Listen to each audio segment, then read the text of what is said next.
चलो लास्ट हमने magnetic field due to solenoid, उसमें भी हमने कुछ एक्सेस फॉर्मूला देखे थे। फाइनाइट लेंथ का सोलेनोइड है, उसकी वजह से मैग्नेटिक फील्ड। देन और एक चीज देखी थी, क्या थी? टोरॉइड की वजह से मैग्नेटिक फील्ड, और फाइनाइट लेंथ के सोलेनोइड, टोरॉइड और फाइनाइट लेंथ के वायर की वजह से मैग्नेटिक फील्ड। इतनी चीजें हमने देखी थी, ठीक है। आज भाई हमें दोनों टॉपिक को क्या करना है, कंबाइन करना है, जिसमें हम फोर्स एंड फील्ड दोनों कंबाइन करेंगे। मतलब क्या होगा, एक सोर्स बनेगा, दूसरा क्या होगा, उसके ऊपर फोर्स एग्जर्ट होगा, ठीक है। तो भाई देखो, मान के चलो हमारे पास दो पैरेलल स्ट्रेट वायर है,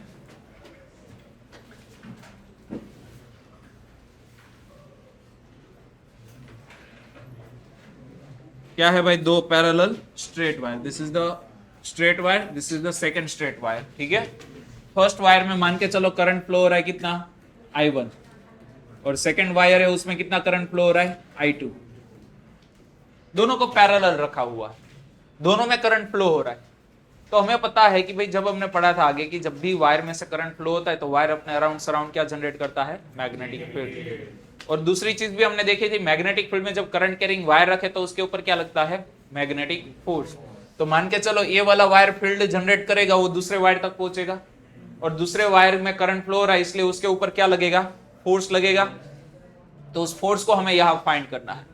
तो मेनली हम टाइटल यहां देना चाहे तो ऐसे दे सकते हैं, force act between, force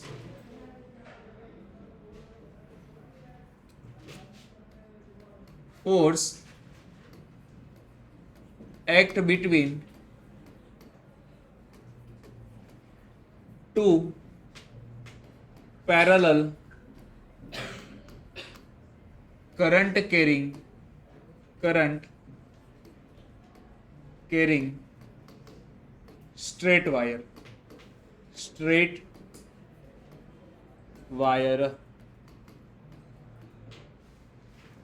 wire के ऊपर, मतलब उसके बीच में जो फोर्स लगेगा वो हमें फाइंड करना है। तो हमने अज्यूम किया है कि भाई दो वायर है, let two parallel straight wire, let two parallel long straight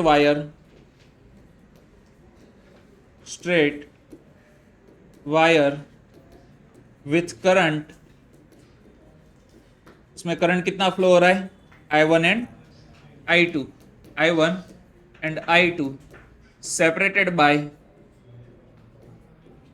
separated by distance,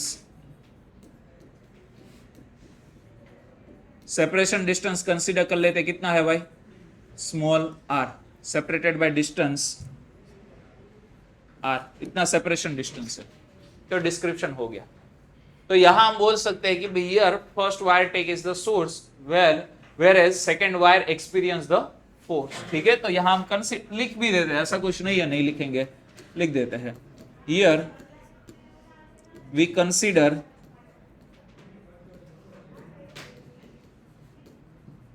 first wire as a source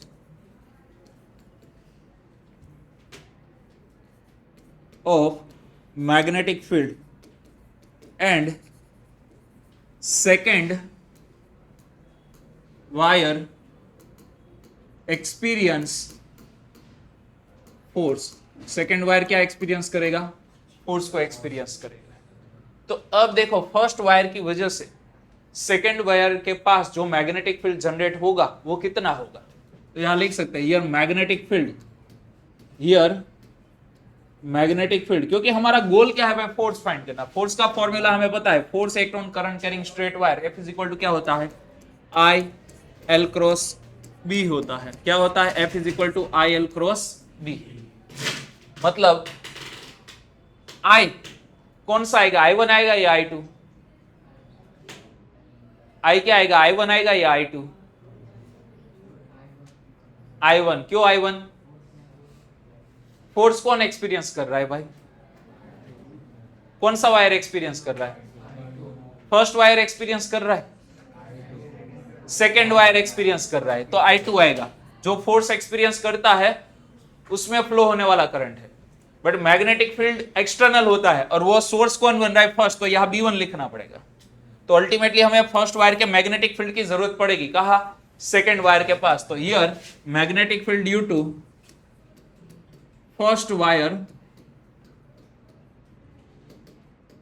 eight second wire के पास जो मैग्नेटिक फील्ड होगा, अब हमें पता है जो हमारा फर्स्ट वायर है वेरी लॉन्ग स्ट्रेट वायर, उसकी वजह से मैग्नेटिक फील्ड कितना होगा, म्यू नॉट आई अपॉन क्या होगा 2 पाई आर। ये वाला फॉर्मूला हमने देखा था, इनफाइनाइट लेंथ के वायर की वजह से मैग्नेटिक फील्ड।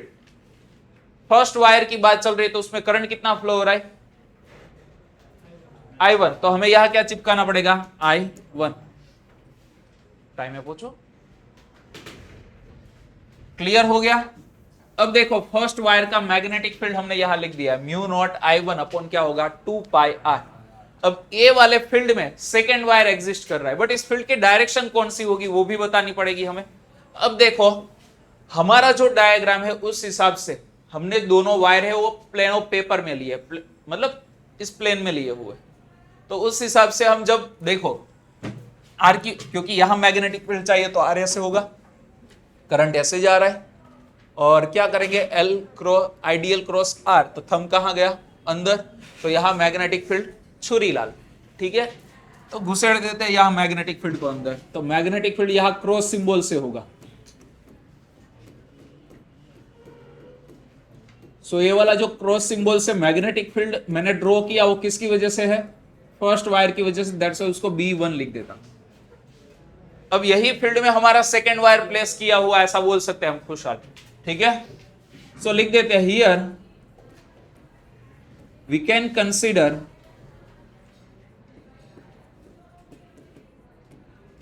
second wire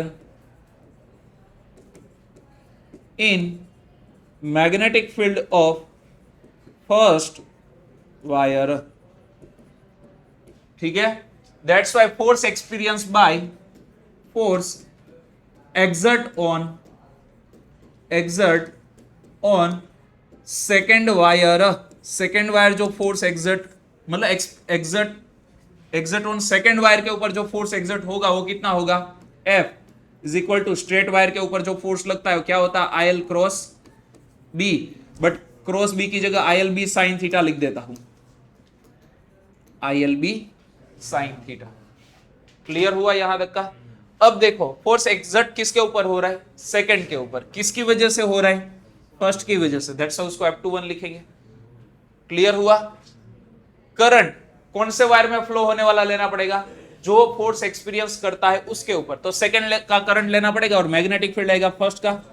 दूसरी चीज वायर ऐसे है, मैग्नेटिक फील्ड इनवर्ड है, तो दोनों के बीच का एंगल 90 डिग्री, तो यहां क्या लिखेंगे साइन 90, तो वैल्यू पुट कर देते हैं I2L B1 की जगह लिखेंगे mu naught I upon mu naught I1 upon 2 pi R sine 90। Rearrange करें तो force experience by the second wire due to first is equal to क्या होगा mu naught I1 I2 upon 2 pi R into क्या होगा L। Clear हुआ। तो exactly ये जो फोर्स एग्जर्ट हो रहा है वो L सेगमेंट के लिए एग्जर्ट हो रहा है, तो भाई सेकेंड वायर था उसकी लेंथ तो इनफाइनाइट है, तो हम यहां इमेजिन करना पड़ेगा कि भाई हमारा एक छोटा सा कोई एक L सेगमेंट है, इतना सा L सेगमेंट लिया हमने, इस L सेगमेंट के लिए एग्जर्ट होने वाला फोर्स है। क्लियर हुआ।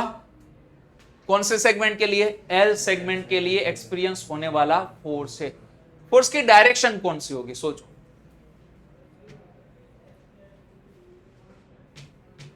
L क्रॉस B के हिसाब से आप फोर्स फाइंड कर सकते हो। करंट की डायरेक्शन में L, magnetic field inward, L cross B thumb गया लेफ्टवर्ड, मतलब from second wire to first wire की ओर क्या एग्जर्ट होगा, फोर्स एग्जर्ट होगा। तुम यहां फोर्स को ऐसे शो कर दे, this is the force exert on second wire due to first. Clear हुआ यहां तक का। तो कुछ इस तरीके का हमें रिजल्ट मिलेगा। अब देखो L सेगमेंट, वो तो डिपेंड करेगा आप कितनी लेंथ का सेगमेंट लेते हो, तो इसके लिए जनरली हम डिफाइन करते हैं फोर्स पर यूनिट लेंथ। क्या डिफाइन करते हैं? Force per unit length.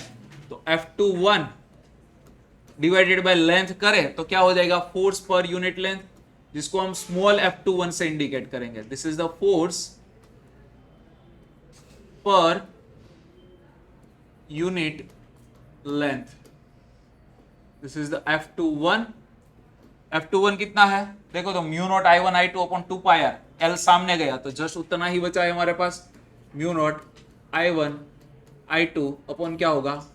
2 pi are. तो F21 को डायग्राम के हिसाब से लेफ्टवर्ड डायरेक्शन में लग रहा है।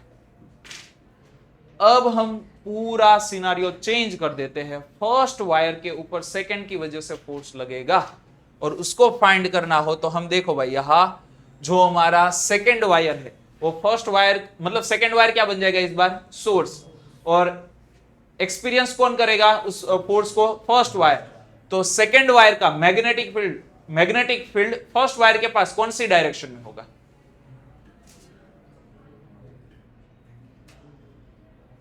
सेकेंड वायर की वजह से मैग्नेटिक फील्ड फर्स्ट वायर के पास कौन सी डायरेक्शन में होगा? आउटवर्ड होगा। करंट देखो सेकेंड का अब जा रहा है, पोजीशन वेक्टर इस बार इस डायरेक्शन में बनेगा, L क्रॉस R, थंब आया आउटवर्ड। इस बार ऐसे छुरी मारेंगे, ठीक है? तो डॉट के फॉर्म में मुझे यहां मैग्नेटिक फील्ड शो करना पड़ेगा। This is the magnetic field due to कौन सा वायर है भाई? सेकेंड वायर का मैग्नेटिक फील्ड मिला, dot that is the outward. तो यहां मैं इंडिकेट कर देता हूं, दिस इज द B2। तो भाई फोर्स जब फाइंड करेंगे, मान के चलो सिमिलरली फोर्स एक्सर्ट ऑन, यहां लिख देते हैं similarly force on first wire due to second, that's called the F12 force exert on first wire due to second. That is the क्या होगा इस बार? फॉर्मूला देखो तो IL cross B sine theta, मतलब ILB साइन थीटा लिखना पड़ेगा, L cross B आता है इसलिए। बट इस बार करंट किस में फ्लो होगा? फर्स्ट वायर का लेंगे करंट, मैग्नेटिक फील्ड लेंगे सेकेंड वायर का। वैल्यू पुट करें, I1 वैसे ही छोड़ दिया, L I1 L B2 second wire का फर्स्ट वायर से डिस्टेंस R, तो यहां मैग्नेटिक फील्ड कितना होगा? सेम होगा, म्यू नॉट, बट इस बार करंट आएगा I2 अपन क्या होगा? 2 पाई R साइन 90, क्योंकि एंगल देखो मैग्नेटिक फील्ड का बाहर है, करंट ऊपर फ्लो हो रहा है, तो 90 डिग्री का एंगल बना, sine 90 is equal to 1। So formula बनेगा mu naught I1 I2 upon 2 pi R into L, ठीक है? So force per unit length on first wire due to second, that is the क्या होगा? Mu naught I1 I2 upon 2 pi R। ये भी जो force exert हो रहा है L सेगमेंट के लिए एक्सर्ट हो रहा है, तो हम यहां L लेंथ का सेगमेंट कंसीडर कर ले। This is the L length का segment for the first wire. तो उसमें फोर्स जो एक्सपीरियंस हुआ वो हमने यहां लिखा है। इस फोर्स की डायरेक्शन, करंट जा रहा है ऐसे, मैग्नेटिक फील्ड है बाहर, L cross B, IL cross B आता है ना फोर्स में, L क्रॉस B, थंब कहां गया? लेफ्टवर्ड। तो यहां जो राइटवर्ड फोर्स कौन सी डायरेक्शन में लगेगा? राइटवर्ड डायरेक्शन में। This force is the F12। दूसरी चीज आप देखो, F12 एंड F21 का मैग्नीट्यूड कैसा मिला है? F21 डायरेक्शन कौन सी है? Leftward, from second wire to first wire. और ए वाले केस में फोर्स की डायरेक्शन कौन सी थी? फोर्स की डायरेक्शन कौन सी थी? From first wire to second wire. तो फोर्स की डायरेक्शन देखो ए वाले केस में कैसी हो गई? रिवर्स हो गई, मैग्नीट्यूड सेम रहा, मतलब F12 इज इक्वल टू क्या होगा? F21। तो हम बोल सकते हैं कि भाई न्यूटन का थर्ड लॉ भी यहां क्या हो रहा है? वैलिडेशन के साथ हमारा लॉ आगे बढ़ रहा है, तो उसमें कोई दिक्कत नहीं है। वैलिडेशन तो ऑलवेज होगा, बट वो वैलिडिटी हमने चेक कर ली है कि क्या भाई वैलिडेट हो रहा है या नहीं हो रहा है। न्यूटन का third law, every action is the equal and opposite reaction. तो यहां देखो करंट कौन सी डायरेक्शन में फ्लो हो रहा है, सेम डायरेक्शन या अपोजिट डायरेक्शन? करंट कौन सी डायरेक्शन में फ्लो हो रहे दोनों वायर में, सेम डायरेक्शन या अपोजिट? अपोजिट डायरेक्शन में क्या हो रहे भाई, करंट फ्लो हो रहे। ठीक है, रिदम अपोजिट डायरेक्शन में करंट जा रहा है, यहां भी ऊपर जा रहा है, यहां भी ऊपर जा रहा है, मतलब अपोजिट डायरेक्शन हुई। मतलब तू ऐसे चल रहा है, तेरी बेबी उल्टी चल रही है, तो उसको अपोजिट बोलेंगे या सेम डायरेक्शन बोलेंगे? सीधा चल रहे अपोजिट बोलेंगे, ओके। और ऐसे सेम, तो तू यहां अपोजिट क्यों बोल रहा है? शादी हो गई तेरी? नहीं हुई ना, अच्छा, इसलिए होता है। ठीक है, so this called the same direction. भाई डायरेक्शन सेम है करंट की, तो जब करंट सेम डायरेक्शन में फ्लो हो रहा है तो फोर्स कौन सा लगेगा, अट्रैक्टिव। देखो दोनों वायर क्लोज आना चाहते हैं, ठीक है। इफ अपोजिट डायरेक्शन में करंट फ्लो होगा तो रिपल्सिव। तो ये भी टर्म यहां ऐड कर देते हैं।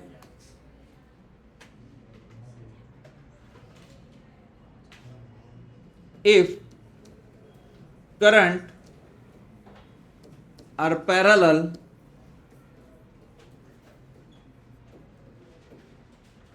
then force is attractive.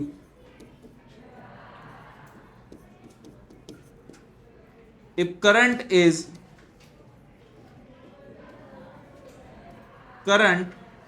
are anti-parallel, anti कैसी है, पैरेलल, जैसे रिदम ने अभी बताया ना, ठीक है। देन फोर्स कैसा होगा, इज रिपल्सिव। अब ध्यान देना, तो सिंपल सी चीज, सेम डायरेक्शन में तो अट्रैक्ट करेंगे, अपोजिट डायरेक्शन में करंट है तो अपोज करेंगे, अपोजिट डायरेक्शन में करंट तो अपोज करेंगे, सेम डायरेक्शन में करंट तो क्या करेंगे, अट्रैक्ट करेंगे। क्लियर हुआ माही? क्या क्या पूछा मैंने,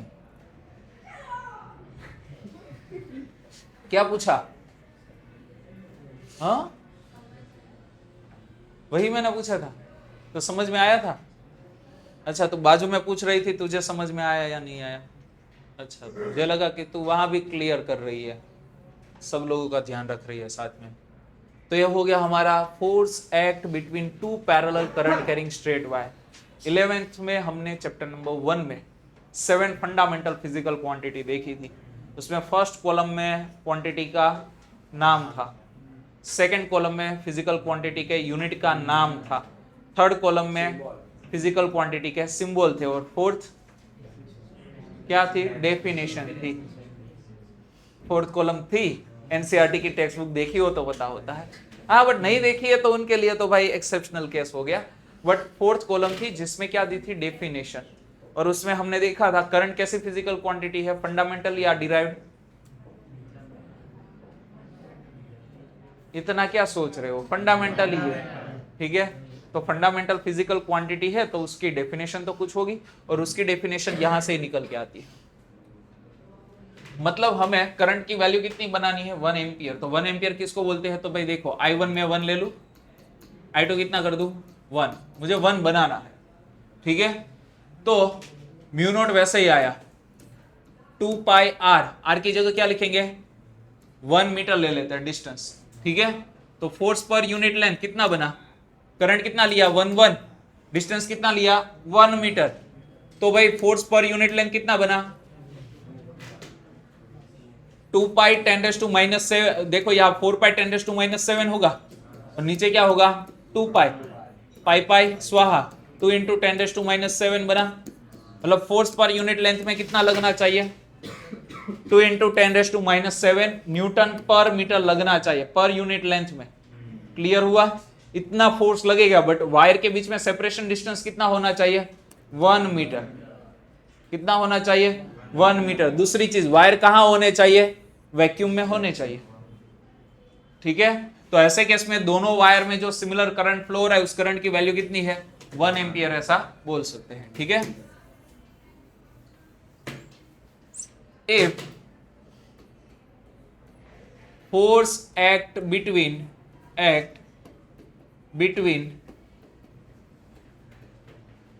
two equal current carrying parallel straight wire which are separated by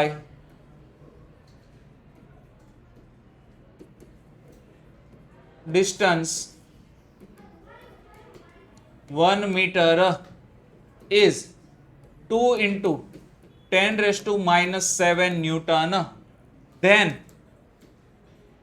current flow through each wire is 1 ampere. तो 1 एम्पियर की डेफिनेशन होगी। अभी मैंने इसमें थोड़े से वर्डिंग मिस आउट किए। फोर्स एक्ट नहीं आएगा, फोर्स पर यूनिट लेंथ आएगा, ठीक है। इफ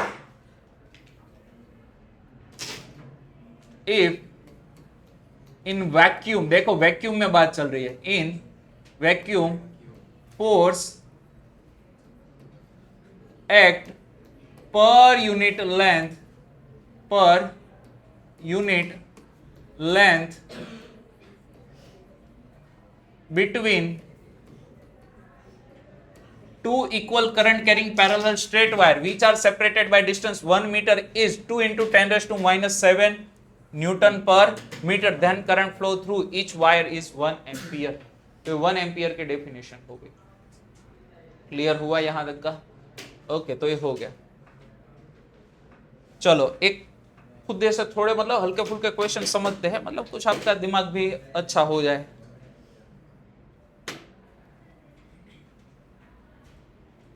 चलो अब ध्यान देना। मान के चलो कि भाई हमारे पास एक फ्लेक्सिबल स्प्रिंग है, अच्छी नहीं लग रही है। फ्लेक्सिबल स्प्रिंग है, फ्लेक्सिबल मतलब हल्का सा भी फोर्स लगा ना तो या तो लेंथ इंक्रीज हो जाएगी या तो श्रिंक भी हो सकती है, ठीक है। इसमें करंट फ्लो हो रहा है आई, जैसे ही इसमें करंट फ्लो किया तो इसकी लेंथ बढ़ेगी या कम होगी?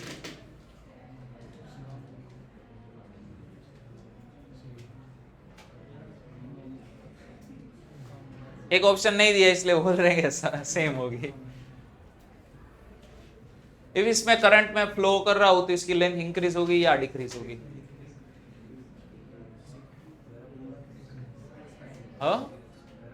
गरम गरम नहीं मैं बोल रहा हूं भाई, मैं करंट फ्लो कर रहा हूं, गरम नहीं हो रही है। मैंने उसको एयर कंडीशनर में रखा है, उसको हीट थोड़ी सी भी नहीं होगी है, नरम है बस, गरम नहीं है। ગુજરાતીમાં સોફ્ટ સ્પ્રિંગ ને નરમ સ્પ્રિંગ કહેવાય એટલે કહું છું। તો સોફ્ટ સ્પ્રિંગ है। હા બોલ, તો તમે કઈ ડિસ્કસ કરો। હા શું તું પૂછે છે ને શું એ કહે છે, કોણ કોને પૂછે છે ને કોણ કોને કહે છે, આવું અમારે ગુજરાતીમાં પૂછાતું હતું, તમારે આવતું હતું? હા બસ, તો તમે એમ લખી દેવાનું, બરોબર છે। આસ્થા પૂછે છે અને प्राची कहे छे।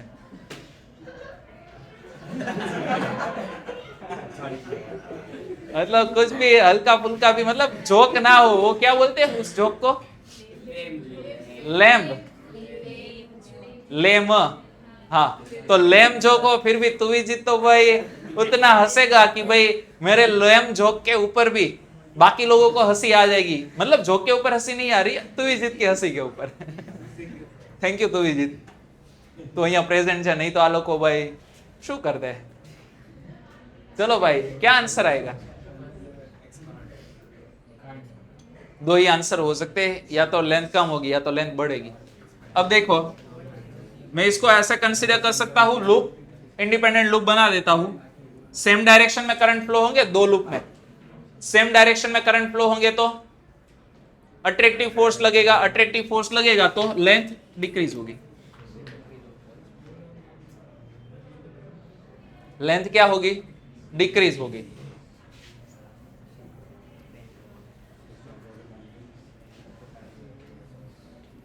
इलास्टिक रबर बैंड से हमने लूप बनाया, सर्कुलर लूप मतलब कंडक्टिंग रबर है, ठीक है। इफ इसमें आई करंट फ्लो होगा तो इस लूप का एरिया बढ़ेगा या कम होगा? कंडक्टिंग रबर बैंड है, ठीक है, सर्कुलर रबर बैंड रखा हो, इसमें हम आई करंट फ्लो करें तो इसका एरिया बढ़ेगा या कम होगा?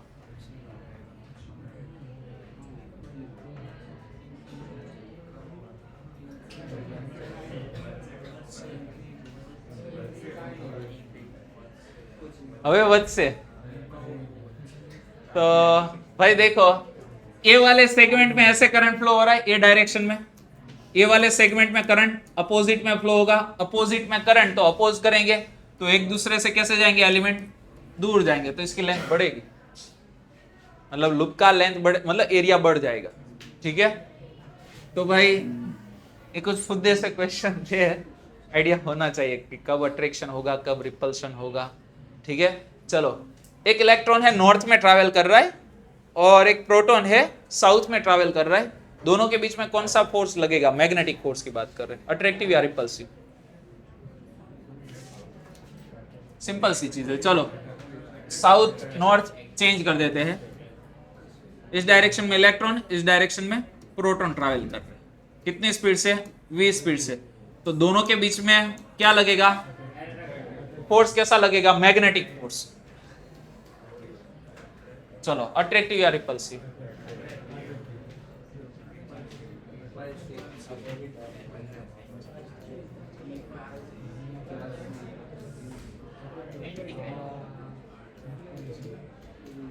कौन सा फोर्स लगेगा? मैग्नेटिक फोर्स की बात कर रहे हैं, अट्रैक्टिव या रिपल्सिव? पहले केस में, ए केस में क्या होगा और मुकेश बोले तो बी केस में क्या होगा?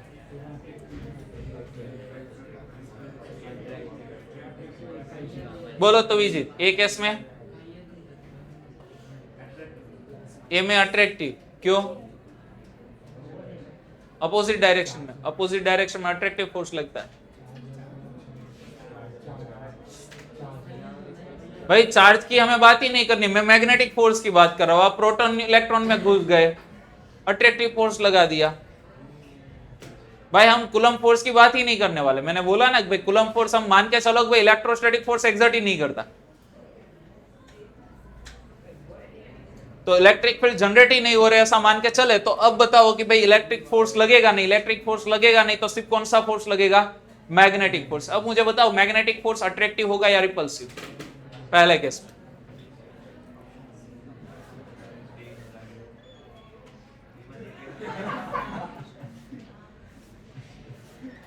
भाई ए का आंसर क्या आएगा? अट्रैक्टिव या रिपल्सिव? रिपल्सिव, अट्रैक्टिव, मतलब कुछ रिपल्सिव बोल रहे कुछ अट्रैक्टिव बोल रहे, कोई एक तो आंसर बोलो भाई। चलो रिपल्सिव वाले कितने लोग हैं पहले केस में? हाँ व्यवस्थित हाथ ऊपर करो એટલે કાઉન્ટ થઈ જાય। હવે આજુબાજુ જોઈ લો કોઈ, અચ્છા હોશિયાર પાર્ટી એ હાથ ઉપર કરેલો છે, આમાં કેવું? Repulsive, okay. तो बाकीना अट्रैक्टिव वाला કેટલા છે? हाथ ऊपर करो तो एक, પછી બે જણા अट्रैक्टिव वाला છે, થર્ડ જેન્ડર કોઈ નથી ને આમાં જેને હાથ ઉપર જ નહીં કર્યો એવું? યુક્ત છે।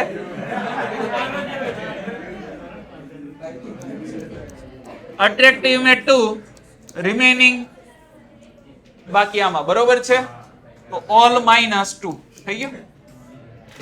હાલો તો આમાં તો ઓપોઝિટ થઈ ગયું, વિચારવાનું શું રહ્યું? ચલો હવે આમાં આન્સર જે કરેક્ટ આવે છે એના માટે બીજો બી આન્સર કરેક્ટ, અને જેનો આન્સર રોંગ આવે છે એના માટે બીજો બી રોંગ, ओके। अपोजिट डायरेक्शन में चार्ज नी मोशन है, दैट्स व्हाई कौन सा फोर्स लगता है जनरली?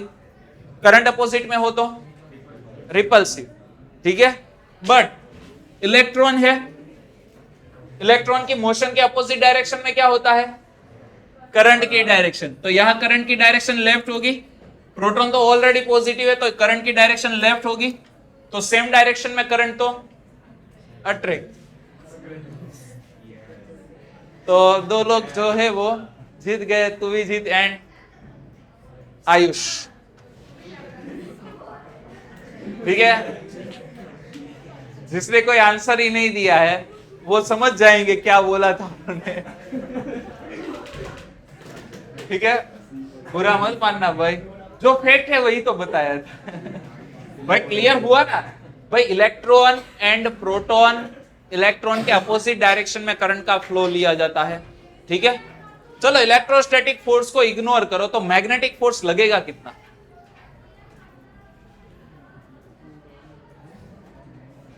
इलेक्ट्रिक फोर्स को इग्नोर करो तो मैग्नेटिक फोर्स लगेगा कितना?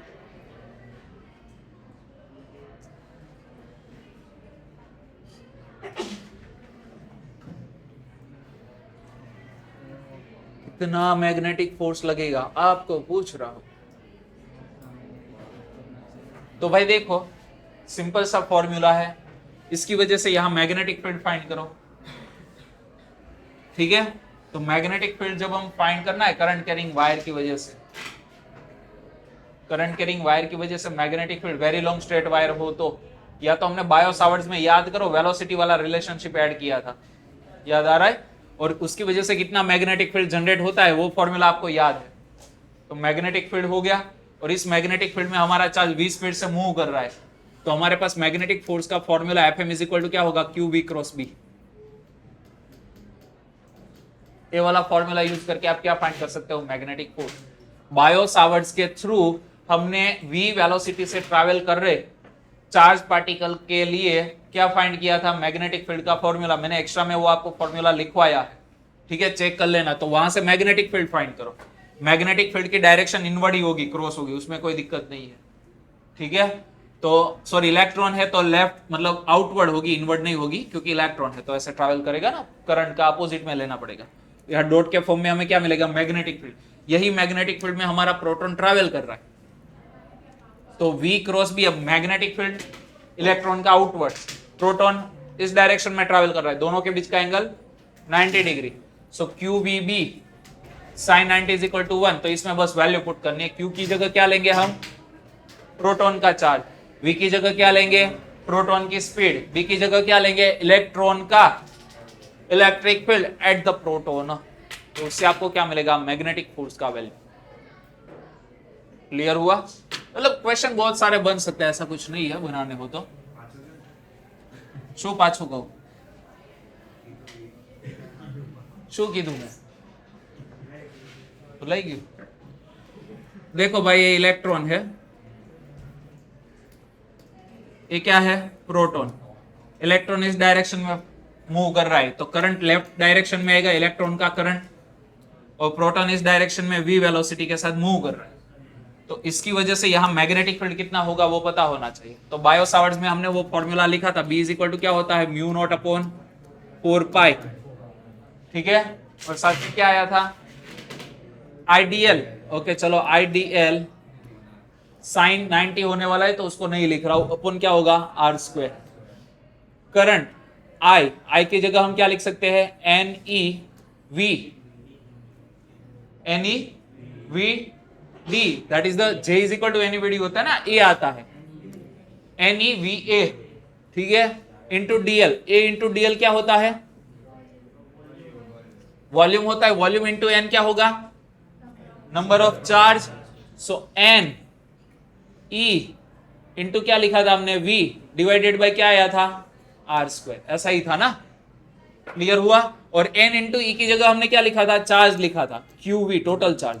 तो टोटल चार्ज मतलब कौन है भाई, इलेक्ट्रॉन ही है, तो इलेक्ट्रॉन का चार्ज ले लो mu naught upon 4 pi upon EV upon क्या होगा, R स्क्वायर। दोनों सेम वेलोसिटी के साथ ट्रैवल कर रहे हैं, V बोला है ना, दोनों में V ही बोला है, ठीक है। तो करंट की वजह से यहां मैग्नेटिक फील्ड, V वेलोसिटी से जो इलेक्ट्रॉन ट्रैवल कर रहा है उसकी वजह से यहां मैग्नेटिक फील्ड मिल गया। अब देखो इस मैग्नेटिक फील्ड में हमारा चार्ज प्रोटॉन मूव कर रहा है, तो प्रोटॉन के ऊपर जो मैग्नेटिक फोर्स लगेगा, लोरेंट्ज फोर्स फॉर्मूला QVB sin 90 होगा, क्योंकि मैग्नेटिक फील्ड आएगा आउटवर्ड, इलेक्ट्रॉन ट्रैवल कर रहा है प्लेन में, मतलब दोनों के बीच का एंगल 90 डिग्री। सो Q मतलब प्रोटॉन का चार्ज E, V वैसे ही आया, B की जगह क्या लिखेंगे, mu naught upon 4 pi EV upon R square. तो E इंटू E, तो हमारा फॉर्मूला फाइनली क्या बनेगा, force is equal to mu naught upon 4 pi E square V square upon R square. इतना फोर्स मिलेगा। मान के चलो आपको जनरलाइज फॉर्मूला बनाना है, आपके पास दो चार्ज है, एक है Q1 दूसरा है Q2, एक की वेलोसिटी V1 दूसरे की वेलोसिटी V2, तो फोर्स क्या लगेगा mu naught upon 4 pi Q1 Q2 V1 V2 upon R square. But again दोनों ट्रैवल कैसे करने चाहिए, पैरेलल या तो एंटी पैरेलल, तब जाके एंटी पैरेलल ट्रैवल करेंगे दोनों पॉजिटिव चार्ज तो कौन सा फोर्स रिपल्सिव, और पैरेलल ट्रैवल करेंगे तो अट्रैक्टिव। तो ऐसे कुछ फॉर्मूला बना सकते। क्लियर हुआ यहां तक का? तो ये हो गया force act between current carrying parallel two straight wire. चलो अब हम फिर से पीडीएफ को एक बार देख लेते हैं, क्या दिया है नेक्स्ट टॉपिक देखो तो।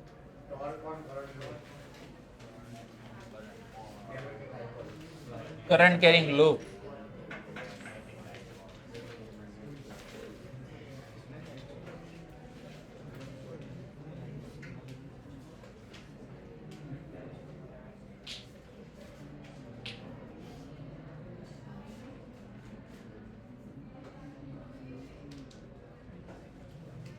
टाइम क्या हुआ है, कितनी बार छे मतलब 45 मिनट। ओके तो कोई बात नहीं, न्यूमेरिक नहीं कर रहे। Torque on current carrying loop वो देखते हैं।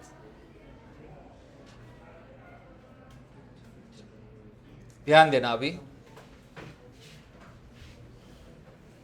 इंपॉर्टेंट टॉपिक है। Torque act on current carrying loop, current carrying loop. अब ध्यान देना यहां अच्छे से, मैं डायग्राम बना रहा हूं पहले कि भाई मान के चलो हमारे पास दो परमानेंट मैग्नेट है, there are two permanent magnet. कुछ इस तरीके से क्या है भाई, दो मैग्नेट रखे हुए हैं, this is the north pole of the magnet, this is the south pole, और ये दोनों मैग्नेट के बीच में एक रेक्टेंगुलर लूप रखा हुआ है कुछ इस तरीके से।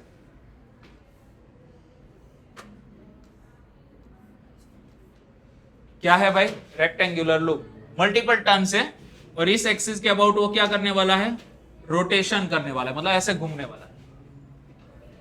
क्लियर हुआ? तो कुछ इस तरीके से आप समझ सकते हो, जैसे कि ये क्या है, लूप है, यहाँ एक नॉर्थ पोल है, यहाँ क्या है, साउथ पोल, लूप ऐसे घूमेगा। अभी लूप का प्लेन मैग्नेटिक फील्ड को कैसा है, पैरेलल। तो पहला जो हमने केस लिया है उसमें हमारा loop is parallel to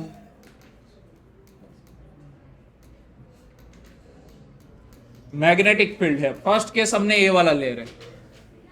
clear हुआ? अब देखो एग्जैक्टली जब हम देखें इसको तो कुछ इस तरीके से डायग्राम बनेगा।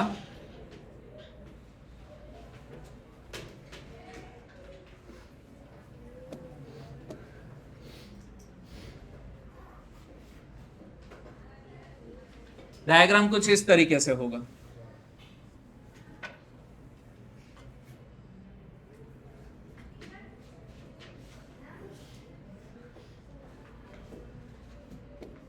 And this is the axis of rotation.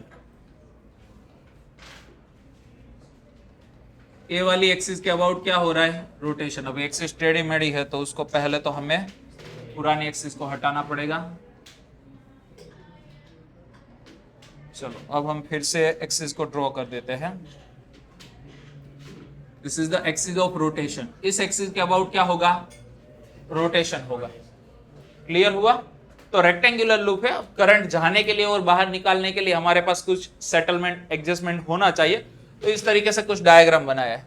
अब इसमें भी क्या होती है भाई, रिंग होती है, सेमी सर्कुलर रिंग होती है, हाफ रिंग होती है, कुछ इस तरीके से होगी, दूसरी रिंग इस तरीके से होगी, और ये पूरा एडजस्टमेंट दो ब्रश के साथ कांटेक्ट में होगा। इसको बोलेंगे ब्रश B1, इसको बोलेंगे ब्रश B2, और यहां हम क्या लगाएंगे, सोर्स, बैटरी। तो कुछ इस तरीके का डायग्राम बनेगा। ऑलरेडी इसके बारे में 10th में आता था, अब नहीं आ रहा है। आपने electric generator and electric motor पढ़ा था. So this is the electric motor. वही तो मैं बोल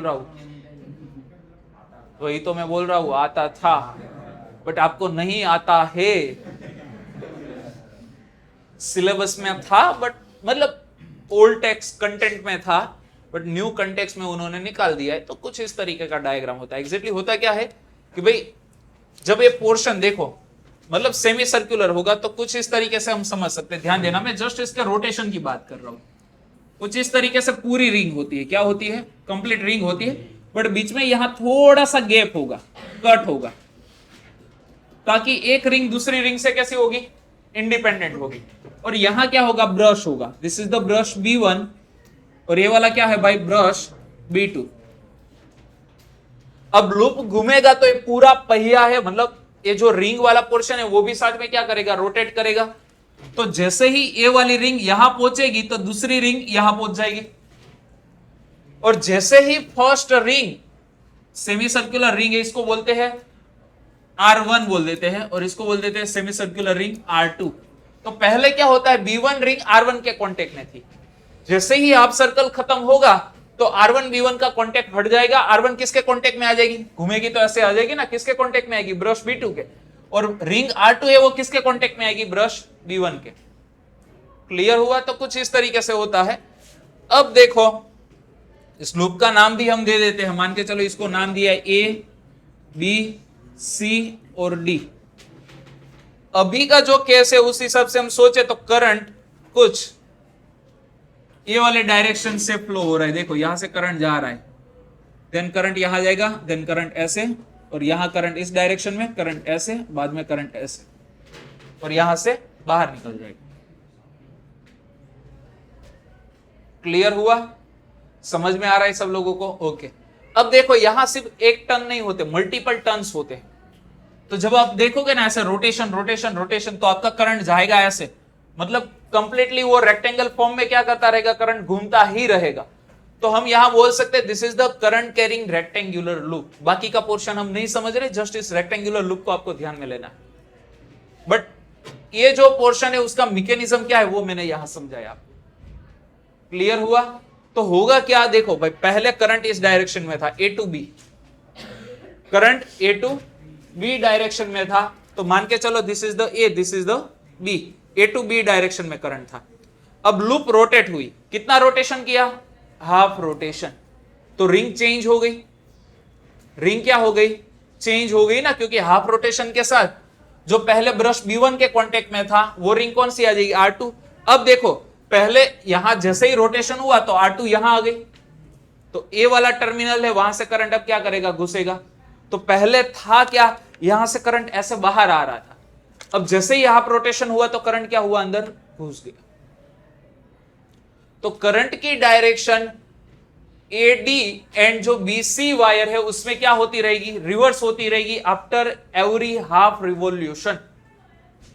हाफ रिवॉल्यूशन खत्म होने के बाद करंट की डायरेक्शन क्या होती रहेगी? रिवर्स होती रहेगी. बट उतना याद रखना, जो भी पोर्शन यहां आएगा वो BC पोर्शन हो या AD पोर्शन हो, करंट तो कैसे जाएगा? यही डायरेक्शन में रहेगा. क्लियर हुआ? तो वो मत सोचना कि सर करंट के साथ क्या हो रहा है, तो उसको भी हमें थिंक करने की जरूरत नहीं है. अभी हमारा जो लूप है वो मैग्नेटिक फील्ड को कैसा है भाई? पैरेलल है. तो यहां लिख देते हैं, late consider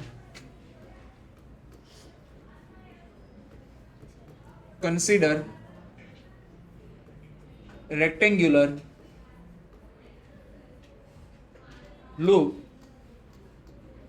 with current I placed parallel to magnetic field. Magnetic field को हमने कैसे रखा हुआ है? पैरेलल रखा हुआ है. ठीक है. अब देखो, जब भी देखो इसमें करंट तो फ्लो हो रहा है ना, लूप का नाम भी हमने दे दिया है. लूप का नाम नहीं दिया है चलेगा, वैसे कोई दिक्कत नहीं है, डिस्क्रिप्शन डायग्राम में है इसलिए. अब देखो इसमें करंट फ्लो हो रहा है. जब भी करंट कैरिंग वायर को मैग्नेटिक फील्ड में रखो तो क्या होता है? करंट कैरिंग वायर को मैग्नेटिक फील्ड में प्लेस करने से क्या होता है? मैग्नेटिक फोर्स एक्ट होता है। फॉर्मूला क्या होता है? ILB sine theta. ठीक है, तो हम हर एक एलिमेंट के लिए देखो यहां हम कंसीडर कर लेते A B is equal to क्या है? L and BC is equal to हम कंसीडर कर लेते हैं स्मॉल b। ए बी की लेंथ क्या है? L है। BC की लेंथ क्या है? Small b। ठीक है, मैग्नेटिक फील्ड तो हमें पता ही है कौन सी डायरेक्शन में होगा? N2S डायरेक्शन में। This is the direction of the magnetic field. N2S direction में क्या होता है? मैग्नेटिक फील्ड होता है। ऑलरेडी आप 10th में पढ़ के आए हो, direction of the magnetic field north pole से निकलती है फील्ड लाइन, साउथ में जाती है and inside the magnet south to north होती है, तो outside north to south. Clear हो गया यहां तक का? Okay. Here force act on, या तो करंट का डिस्क्रिप्शन हियर, अच्छा करंट लिखा है, ओके चलो। Force on A B wire, पहले मैं ए बी वायर के लिए फोर्स फाइंड कर रहा हूं। देखो भाई मैं अपने हिसाब से थोड़ा सा शॉर्टनिंग करके इजीली समझ में आए उस हिसाब से करवा रहा हूं। डिस्क्रिप्शन जो भी आपको पॉइंट ऐड करने वो आप अपने हिसाब से ऐड कर सकते हो, टेक्स्ट बुक में दिया है तो वहां से आप सोच लो। ठीक है, force on A B wire के लिए अब देखो ए बी वायर में करंट इस डायरेक्शन में फ्लो हो रहा है। दिस इज कौन सा वायर भाई? A B wire. अब ये जो डायग्राम है उसको इजीली समझने के लिए इसका हम 2 डायमेंशनल डायग्राम बना देते हैं। दिस इज द 3 डायमेंशनल हमने ट्राई किया। 2 डायमेंशनल डायग्राम बनाना है तो यहां से विजुअलाइज करो, सामने से देखो तो जस्ट आपको क्या दिखेगा? नॉर्थ पोल और साउथ पोल। तो कुछ ऐसा डायग्राम बनेगा। 2D डायग्राम यहां ड्रॉ कर रहा हूं। This is the north pole, ये वाला कौन सा पोल हो गया? साउथ पोल, और उसके बीच में रेक्टेंगुलर लूप का यही वाला एंड आपको दिखेगा। इसको हम क्या बोल सकते हैं? ए। इसको हम क्या बोलेंगे? दिस इज द ए वाला पोर्शन क्या होगा? बी। बी के अंदर क्या होगा? सी। और सी के मतलब बी ए के बैक साइड में कौन हाइड हो जाएगा? C D. और ए के पीछे कौन हाइड हो जाएगा? डी। क्लियर हुआ? ओके। दूसरी चीज, ए बी में करंट इस डायरेक्शन में फ्लो हो रहा है, देन बी से करंट एंटर हो रहा है। एंटर हो रहा है तो कौन सा सिंबल? क्रॉस। और डीए में ऐसे देखो ए के ओर से करंट बाहर आ रहा है, तो बाहर मतलब क्या होगा? तो 2 डायमेंशन में डायग्राम। क्लियर हुआ? इसके हिसाब से ही हम क्या करेंगे? फोर्स को डिस्कस करेंगे। Force on A B wire, force on A B wire. तो देखो भाई force F that is the 1, F1 is equal to क्या होगा? ILB, क्योंकि देखो ए बी वायर की लेंथ क्या है? L है। ILB करंट कितना फ्लो रहा है? मैग्नेटिक फील्ड कितना है? B है। ILB साइन एंगल कितना होगा? मैग्नेटिक फील्ड और करंट के बीच का। करंट ऐसे है, मैग्नेटिक फील्ड ऐसे है, दोनों के बीच का एंगल 180, क्योंकि करंट इस डायरेक्शन में जा रहा है देखो, और मैग्नेटिक फील्ड राइटवर्ड डायरेक्शन में है। समझ में आया? तो यहां हम बोल सकते हैं साइन क्या होगा? 180। वी नो द साइन 190 कितना होता है? 0। तो फोर्स ऑन फर्स्ट वायर कितना मिल गया? 0। अब बात करेंगे फोर्स ऑन BC वायर, इसके ऊपर लगने वाला force, that's force is the F2। ठीक है, शिव આવ્યો તો ક્યાં ગયો? હા ઓકે, બીજું કોણ હતું? ગણેશ હશે, કીર્તન, ગણેશ, NCC में तो હા ગયો હશે, દિશાન બી નથી એટલે ઘરે ડેકોરેશન આપણે ભણવાનું છે કેમ? चलो force on second wire, second मतलब B2 BC वायर के ऊपर फोर्स। तो यहां देखो कहां जा रहा है भाई? करंट क्रॉस मतलब इनवर्ड, मैग्नेटिक फील्ड लेफ्टवर्ड। दूसरी चीज डायरेक्शन के लिए आपको टेल टू टेल मैच करना पड़ेगा, तो करंट इनवर्ड जा रहा है। और लेफ्ट साइड में कौन है? Magnetic field. L cross B कौन सी डायरेक्शन में फोर्स लगेगा?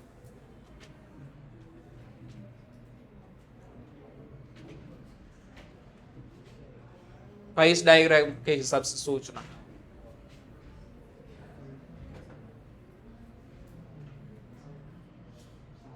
ये क्या है भाई? फिंगर किसकी डायरेक्शन शो कर रहा है? फिंगर किसकी डायरेक्शन शो कर रहा है? हाँ, किसकी डायरेक्शन शो कर रहा है? युग फोर्स की डायरेक्शन तो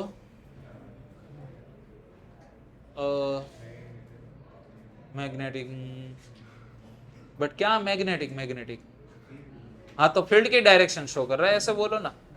मैग्नेट मैग्नेट मैग्नेट हकलाता है क्या?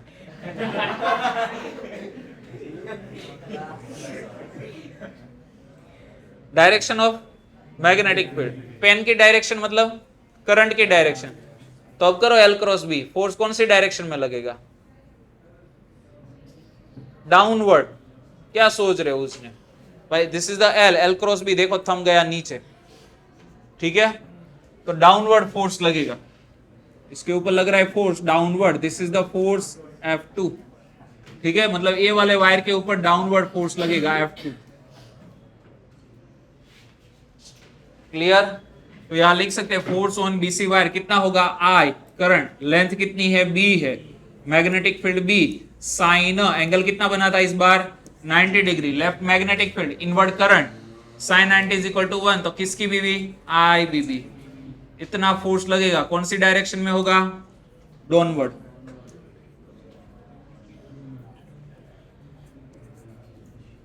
ये हो गया फोर्स ऑन बीसी वायर। चलो फोर्स ऑन चड्डी वायर, क्या दिया है? फोर्स ऑन चड्डी वायर। एक फ्रेंड है ना, अभी तो वो स्कूल बंद हो गई है, यहाँ मिनी बाजार है ना, मिनी हीरा बाजार, वहां स्कूल चलती थी प्रियदर्शनी करके, बहुत सालों पहले। उसमें वो पढ़ता था, मतलब था क्या उसमें, मतलब उसमें पढ़ने वाले मतलब बहुत शैतान बच्चे थे। तो सर टीचर लोगों ने क्या किया, स्टूडेंट को ऐसे अल्टर बैठाए, एक रो में बॉयज बैठेंगे, मतलब एक बेंच में, then girls, then boys, then girls, then boys, ऐसा बिठाया। तो एक लड़का था, हकलाता था नहीं, तोतड़ू होતું થોડું, કેમ હકલાવાનું નહીં, તે તો ચોટી ચોટીને ચાલતો હોય, તોતડું હતું। તો એ ભાઈ કે સર મારે આમ નથી બેસવું, તો કે કેમ? કે મારે આગળ ચોકલી પાછળ ચોકલી, મારે ચડ્ડી દેખાઈ જાય, મારે શું કરવું?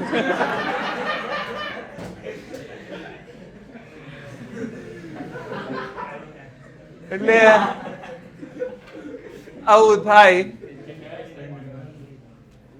હવે તો સ્કૂલ બી યાદ નથી, હું ત્યારે શાયદ મને યાદ છે ત્યાં સુધી હું 9 યા 10th માં હતો, કારણ કે અમે કોચિંગમાં જોડે હતા, હું બીજી સ્કૂલમાં ભણતો હતો, પણ ડેઈલી અમારે જોડે કોચિંગમાં જતા એટલે ઓળખતા હોઈએ, તો વાતચીત થતી હોય બધી કે ભાઈ આજે આવો સ્કૂલમાં કાંડ થયો, આમ થયું, તેમ થયું, એમ તો બધી વાતચીત ચાલે।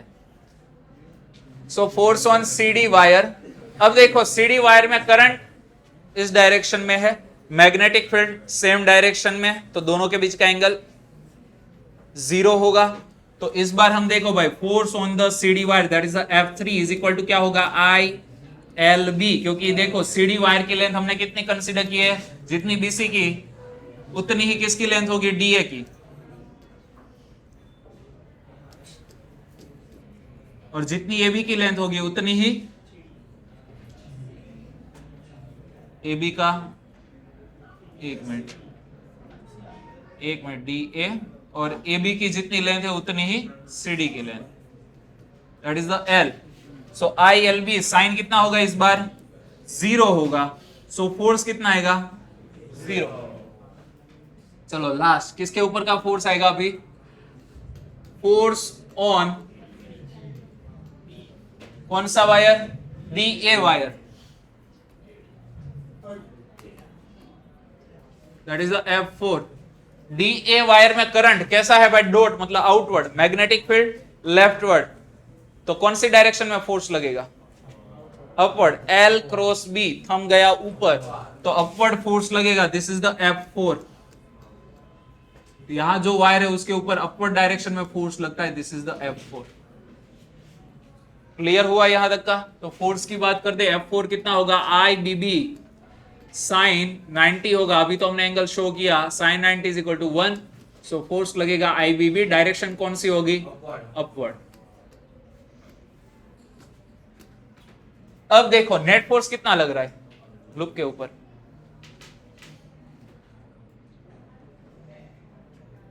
कितना लग रहा है नेट फोर्स? सोच लो, here net force on loop is क्या आएगा, जीरो आएगा। क्यों भाई, दो फोर्स तो जीरो है, एक फोर्स ऊपर है एक फोर्स नीचे है, दोनों का मैग्नीट्यूड सेम, तो नेट फोर्स हो गया zero. Here net force on loop is zero, so loop is in translational equilibrium. Translational equilibrium मतलब ट्रांसलेशनल मोशन नहीं होगी, बट जो फोर्स लग रहा है, दो फोर्स ही लग रहे हैं, एक तो F4 एंड F2, दोनों का मैग्नीट्यूड कैसा है, सेम है, बट म्यूचुअली कैसे है, अपोजिट है, बट कोलिनियर नहीं है। लाइन ऑफ एक्शन दोनों की कैसी है, डिफरेंट है। जब भी कोई बॉडी के ऊपर इक्वल एंड अपोजिट फोर्स जो कोलिनियर नहीं लग रहे, लाइन ऑफ एक्शन डिफरेंट है, ऐसे फोर्स की वजह से जनरेट होता है टॉर्क। तो यहां में टॉर्क मिल जाएगा, तो हम यहां बोल सकते हैं here F2 and F4 are mutually opposite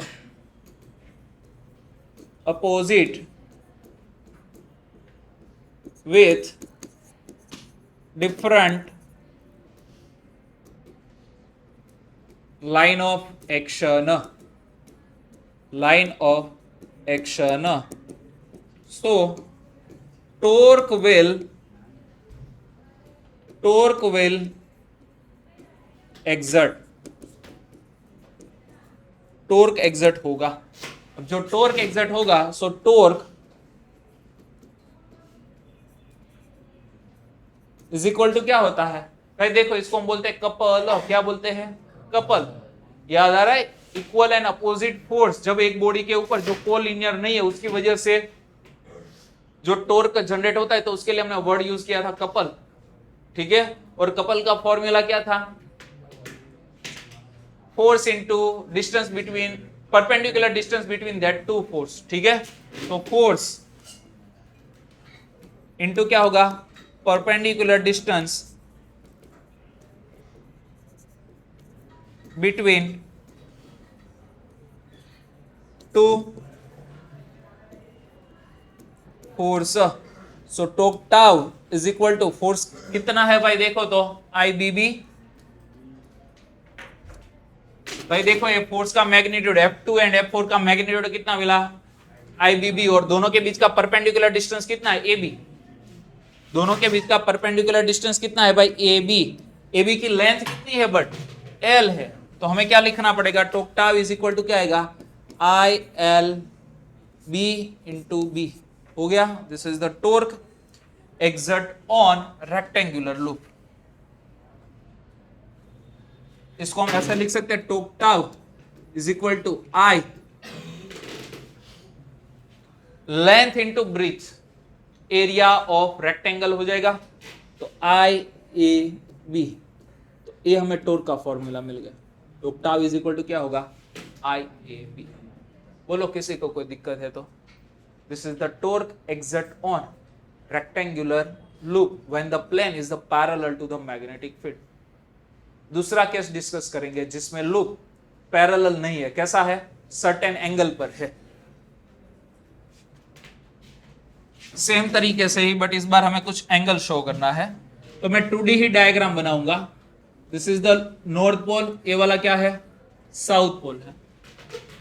पहले हमारा लूप ऐसे था, दिस इज द AB था। अब हम इस लूप को देखो, यहां फोर्स लगा ना नीचे और यहां ऊपर, तो लूप थोड़ा सा टेढ़ा हो गया, तो टेढ़ा लूप मतलब ऐसे बन जाएगा।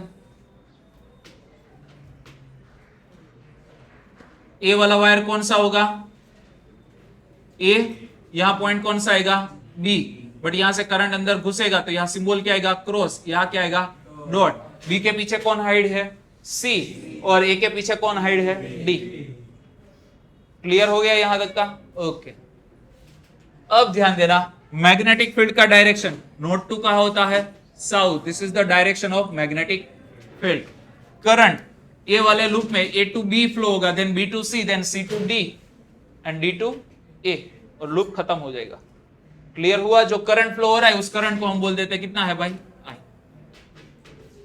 क्लियर हो गया, तो लास्ट वाला ही केस है, बट पहले लूप ऐसे था, अब थोड़ा सा ऐसे हो गया, अब ऐसे हो गया, तो अब कितना टॉर्क एग्जर्ट होगा वो हमें फाइंड करना है। तो फिर से वही चीज, force on AB wire, AB wire के ऊपर जो फोर्स एग्जर्ट होगा वो, अब देखो मैग्नेटिक फील्ड इस डायरेक्शन में है और वायर हमारा, this is the direction of the magnetic field, और वायर कुछ ऐसा टेढ़ा है ना, थोड़ा सा टिल्टेड है, तो ऐसे केस में करंट की डायरेक्शन ये वाली हुई, ठीक है। एक्यूट एंगल ले लेते हैं, ये वाला एंगल कितना है, थीटा समझ लेते हैं। अब आप सोचोगे सर हमें तो टेल टू टेल के लिए 180 माइनस थीटा लेना चाहिए, साइन 180 माइनस थीटा कितना होता है, साइन थीटा ही होता है, तो फर्क नहीं पड़ेगा मैग्नीट्यूड में साइन 180 माइनस थीटा लू या ये वाला थीटा लू, फर्क नहीं पड़ेगा, क्योंकि हमें पता है फोर्स का फॉर्मूला फाइंड करने के लिए ILB हम क्या यूज करते हैं, साइन थीटा। तो यहां वही फॉर्मूला यूज कर रहा हूं। देखो करंट कितना फ्लो हो रहा है, I, लेंथ कितनी है, देखो तो हमने बोला था AB इज इक्वल टू क्या आएगा, CD, दैट इज द क्या था, L था, and BC is equal to क्या आएगा, AD, उसकी लेंथ हमने क्या कंसीडर की थी, स्मॉल b। क्लियर हुआ यहां तक का, okay.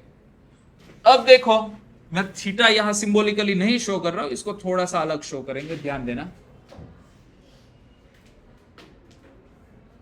This is the direction of magnetic field, ये वाली डायरेक्शन किसकी है, करंट की है।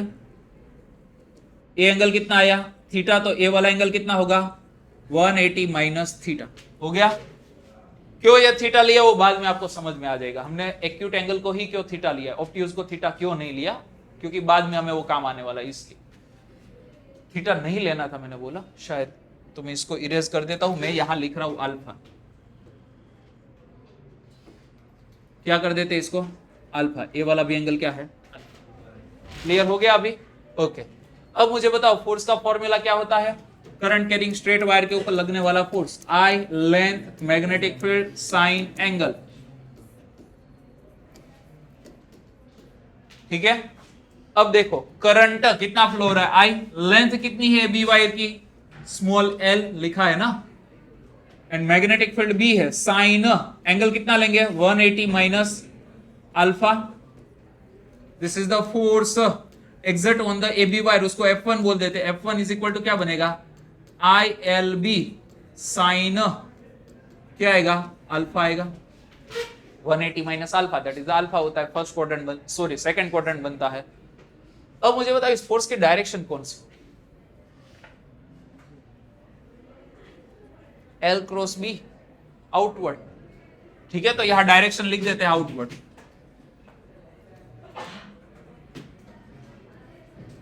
चलो force on BC wire, BC wire के लिए देखो करंट कहां जा रहा है, इनवर्ड है, क्रॉस है, मैग्नेटिक फील्ड इस डायरेक्शन में है, this is the B, current कौन सी डायरेक्शन में भाई, इनवर्ड डायरेक्शन में है, क्रॉस, ठीक है। तो फोर्स का formula F2 is equal to क्या होगा, I, BC वायर की लेंथ कितनी है भाई, B है, तो IBB साइन कितना आएगा इस बार बताओ मुझे, magnetic field sorry current inward, magnetic field leftward, दोनों के बीच का angle 90 degree, sine 90 is equal to 1, तो फोर्स कितना आएगा, IBB, डायरेक्शन बोलो,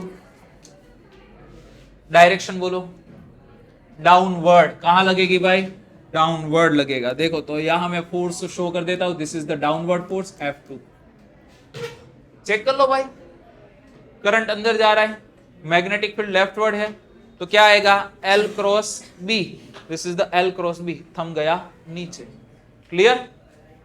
चलो तो ये हो गया अभी, उसके बाद कौन सा वायर आएगा नेक्स्ट भाई, देखो लूप 3 डायमेंशनली फिर से एक बार ऐसा हो तो आपके लिए यहां ड्रॉ कर देता हूं, यहां रेक्टेंगुलर लूप है बीच में,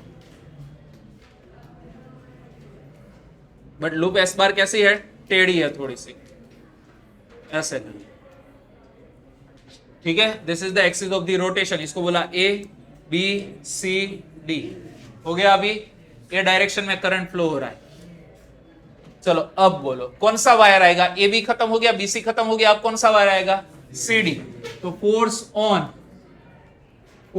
on CD wire, CD wire के ऊपर जो फोर्स लगेगा वो, चलो क्या आएगा सीडी वायर के ऊपर फोर्स। तो सीडी वायर के लिए आप चेक करो ना, तो भाई देखो ए बी वायर में ऐसे करंट जा रहा है, तो सीडी वायर में अपोजिट जाएगा। चेक करो, इसमें करंट ऐसे जा रहा है तो इसमें करंट अपोजिट जाने वाला है।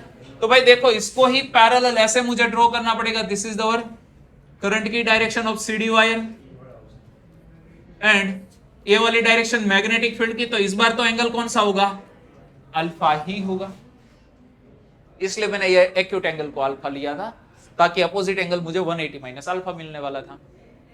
चलो अब देखो फोर्स की बात करें, F3 इज इक्वल टू क्या आएगा, I। लेंथ कितनी है सीडी वायर की, L। Magnetic field B, angle कितना है, साइन अल्फा। हो गया। लो अब मुझे बताओ फोर्स की डायरेक्शन, इसके हिसाब से 2D डायग्राम के हिसाब से फोर्स की डायरेक्शन छुरी मारनी पड़ेगी इस बार सामने वाली पार्टी के, ठीक है। L क्रॉस B, करंट की डायरेक्शन में L लेते, L क्रॉस B, थंब कहां गया, अंदर, बाहर थोड़ी ना आ रहा है, अंदर गया थंब। इसको अंदर बोलते हैं, इसको बाहर बोलते हैं, पता है। तो तू क्यों बाहर बोली थी गलती से, okay. L cross B, thumb कहां गया, अंदर, ठीक है। पवित्र हाथ का यूज करना है। कई लोगों को है ना पवित्र हाथ किसको बोलते हैं वो नहीं पता है, राइट हैंड का यूज करना है। गुजराती में जमणा हाथ नो उपयोग करवानो छे, ओके, एंड हिंदी में दाहिने हाथ का यूज करना। क्लियर हुआ। चलो तो कौन सी डायरेक्शन होगी, इनवर्ड होगी। चलो फोर्स ऑन, ध्यान देना युग भाई, force on D A wire, D A बचा है ना, yes, D A wire, D A wire के ऊपर, डा वायर के ऊपर जो फोर्स लगेगा दैट इज द F4, क्या आएगा, I L B sine theta वाला फॉर्मूला, ठीक है।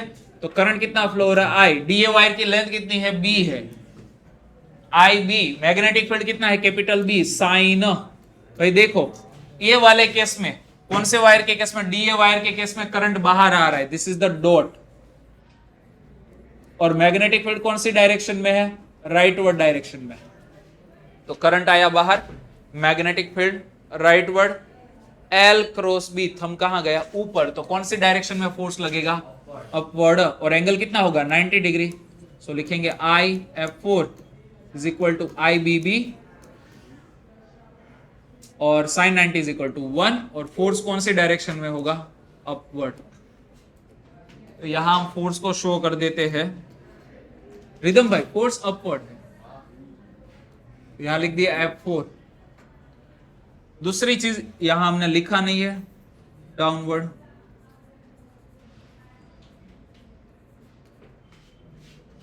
नेट फोर्स कितना होगा बोलो, नेट फोर्स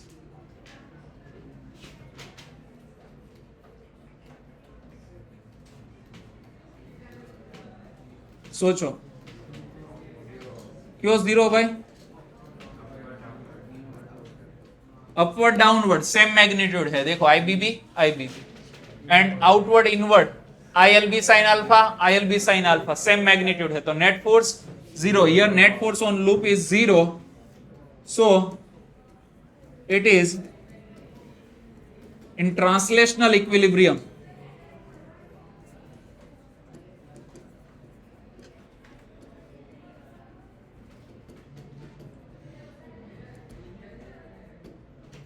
चलो टॉर्क किसकी वजह से आएगा, चारों फोर्स की वजह से, कोई दो फोर्स की वजह से, या कोई एक फोर्स की वजह से।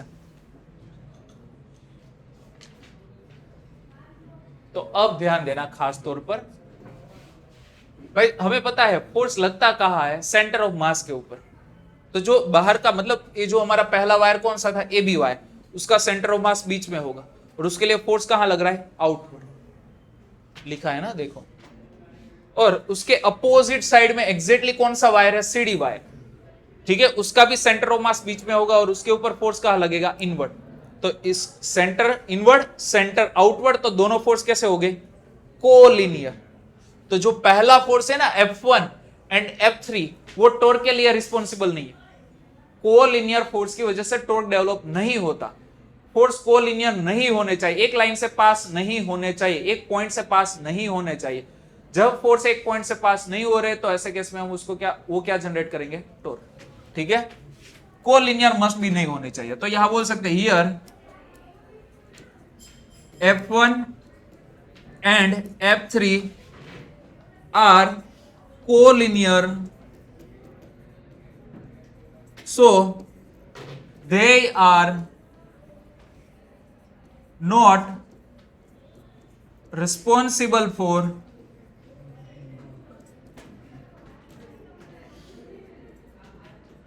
टॉर्क। टॉर्क के लिए रिस्पॉन्सिबल नहीं है। बट जब हम ए वाले फोर्स की बात करें, कौन सा वायर है अंदर का, बीसी वायर, तो उसमें सेंटर के ऊपर नीचे फोर्स लगेगा और यहां सेंटर के ऊपर अपवर्ड फोर्स लगेगा ए वाले वायर के ऊपर, तो वहां हम कोलिनियर नहीं बोल सकते। तो यहां बोल सकते हैं भाई here F2 and F4 have different line of action, so they are responsible for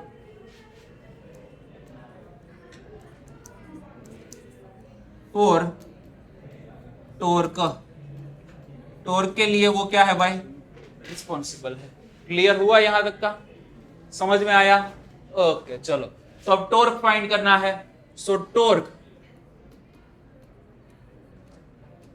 is equal to क्या आएगा, फोर्स कपल है ना भाई, देखो सेम मैग्नीट्यूड अपोजिट डायरेक्शन में पैरेलल फोर्स की वजह से कपल जनरेट होता है। तो टॉर्क इज इक्वल टू क्या होगा, force into perpendicular distance between two forces, दोनों फोर्सेस के बीच का परपेंडिकुलर डिस्टेंस वो टॉर्क देगा। टॉर्क का सिंबल हम यूज करते हैं टाउ। फोर्स, कोई एक फोर्स का मैग्नीट्यूड F2 या तो F4, कितना है F4, IBB, तो लिख दिए यहां IBB। परपेंडिकुलर डिस्टेंस हमें नहीं पता है, तो परपेंडिकुलर डिस्टेंस ध्यान देना। अब यही डायग्राम को मैं फिर से यहां रिक्रिएट कर रहा हूं, आप सेम डायग्राम में ड्रॉ कर सकते हो सारी चीजों को। ए वाला कौन सा पॉइंट था, ए वाला पॉइंट कौन सा था, बी। ठीक है, यहां जो फोर्स लग रहा है वो डाउनवर्ड लग रहा है, यहां जो फोर्स लग रहा है वो अपवर्ड। तो इस फोर्स को मैं आगे ऐसे खींचू, सो दिस इज द क्या बना, परपेंडिकुलर डिस्टेंस बना। ये वाला ही हमारे लिए क्या बनेगा, परपेंडिकुलर डिस्टेंस, इसको हम बोल देते BM। तो परपेंडिकुलर डिस्टेंस की जगह क्या लिखेंगे, BM। क्लियर हुआ यहां तक का भाई? भेजे में घुसा, यस और नो? भाई हमने क्या लिया, परपेंडिकुलर डिस्टेंस BM, किसके बीच का, दो फोर्स की लाइन ऑफ एक्शन के बीच का, दो फोर्स के बीच का परपेंडिकुलर डिस्टेंस कितना बना, BM। अब देखो कुछ देर पहले हमने मैग्नेटिक फील्ड ये डायरेक्शन में लिया था, ये वाला एंगल देखो क्या लिया था, चेक करो तो अल्फा लिया। तो ये एंगल कौन सा होगा, अल्फा होगा। दूसरी चीज, AB वायर की लेंथ कितनी है,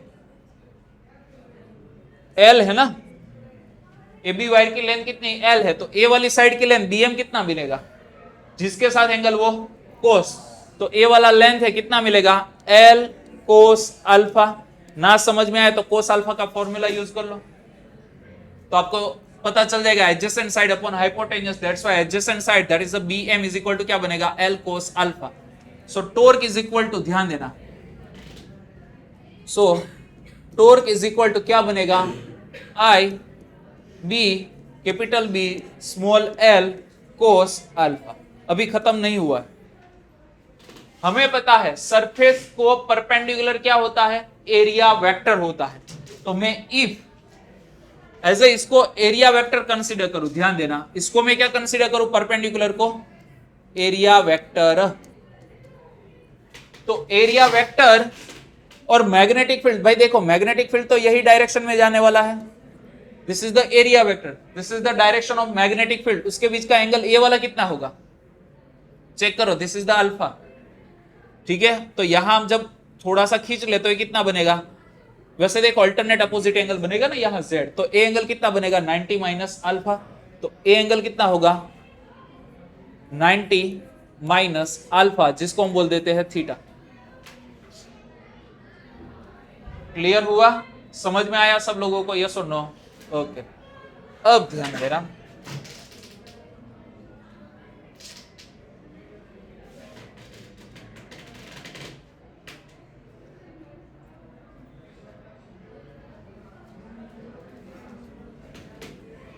टॉर्क का एक फॉर्मूला में किसी को कोई दिक्कत है?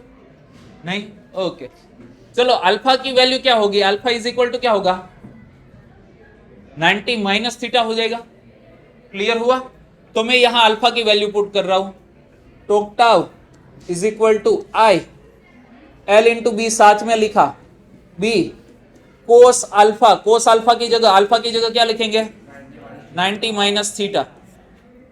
अब ध्यान देना, आई एल इंटू बी क्या होगा एरिया होगा लूप का, length into breadth into magnetic field, cos 90 minus theta sine theta, and theta किसके बीच का एंगल था? देखो तो भाई magnetic field and area vector, यहां magnetic field and area vector है, तो हम इसको क्रॉस प्रोडक्ट के फॉर्म में इधर क्या लिख सकते हैं आई ए क्रॉस बी या तो बी क्रॉस ए, दोनों में से एक ही आ सकता है, but cross product has the direction.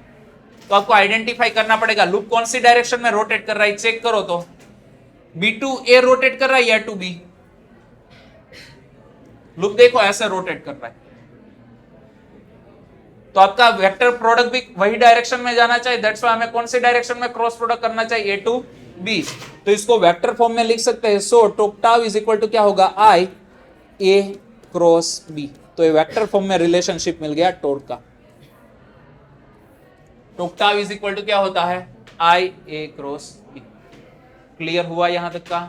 समझ में आया? Okay, last 5 minute. If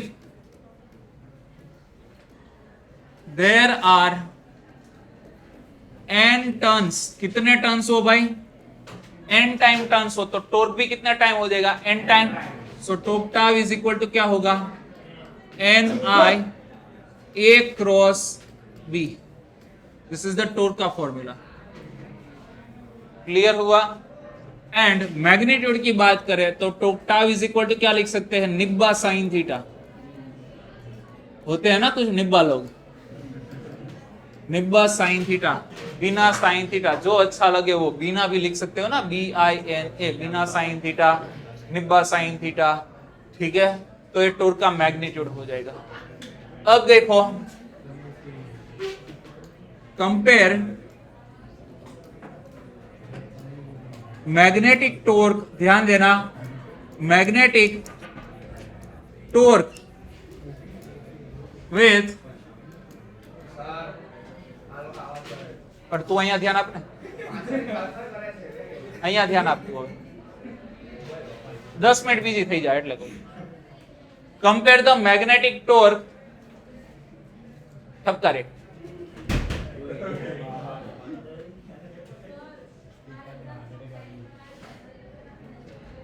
ઠપકારવાનું કીધું તો તોડવાનું ન કીધું, ખર્ચો આવત ખોટો તારે. Compare the magnetic torque with torque on electric dipole, electric dipole के ऊपर जो टॉर्क लगेगा उसके साथ कंपेयर करें, सो टॉर्क टाउ इलेक्ट्रिक टॉर्क क्या फॉर्मूला क्या था P क्रॉस E था, याद आ रहा है चैप्टर नंबर 1 में पढ़ा था। तो यहां देखो B है, यहां E है, तो NIA उसको हम क्या बोल सकते हैं, यहां क्या था इलेक्ट्रिक डायपोल मोमेंट था, तो NIA को क्या बोलेंगे magnetic dipole moment. So NIA is called small m, क्या लिखेंगे उसको small m, that's called the magnetic dipole moment, और उसका हम फॉर्मूला ध्यान देना torque tau is equal to क्या बन गया m क्रॉस b, वेयर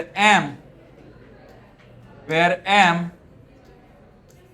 क्या होगा मन्या होगा, हो गया मन्या, देखो तो निब्बा आता है, मैया आता है, मुन्नी आती है, ठीक है, वैसे बहुत सारे बंदे आते हैं, बंदी भी आती है, तो उसको ध्यान रखना है। m इज इक्वल टू क्या होगा, NIA, निया, ठीक है।